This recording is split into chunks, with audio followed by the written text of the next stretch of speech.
Welcome to devlog 6 of Lost Contact, a narrative-driven hidden object game about loneliness.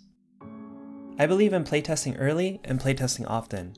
Even though the game is only about 5 minutes long right now, I finally gotten around to doing 2 in-person playtests and a lot of really beneficial changes were made to the game as a result. A tutorial system was added to help the player learn the controls. It works by showing an animation to the player indicating the input that they can do if they haven't done it already. There are 3 steps to the tutorial: click, drag, and scroll. I added a visual aid to show you where the anchor is so that it's more clear to the player that you're rotating around a certain point. This is important, especially as there isn't an avatar in the game, so without it the player can sometimes get disoriented since they cannot see where they are. The zoom was also updated to use a logarithmic scale instead of a fixed value, which results in more natural feeling controls. Broken drives were added to the communication scene to help draw the player's attention to where the found drives will go, and DNA drives were renamed to just drive to reduce potential confusion when looking at item descriptions.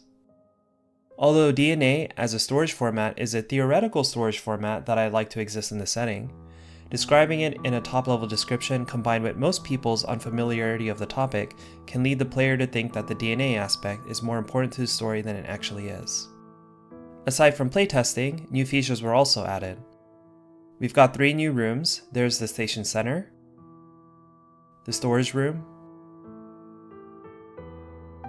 and the elevator.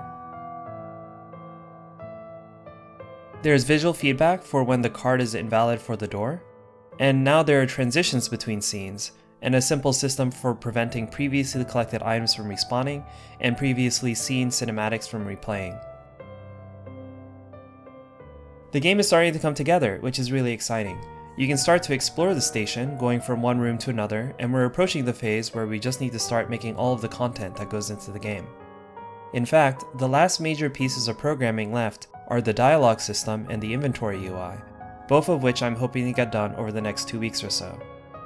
After that, I'll mostly need to write dialogue and assemble scenes, and Tanuki will also be helping me out with that.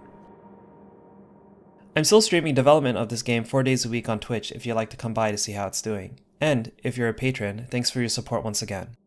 If you aren't a patron, I hope you'll consider joining my Discord server. I'll see you in the next devlog.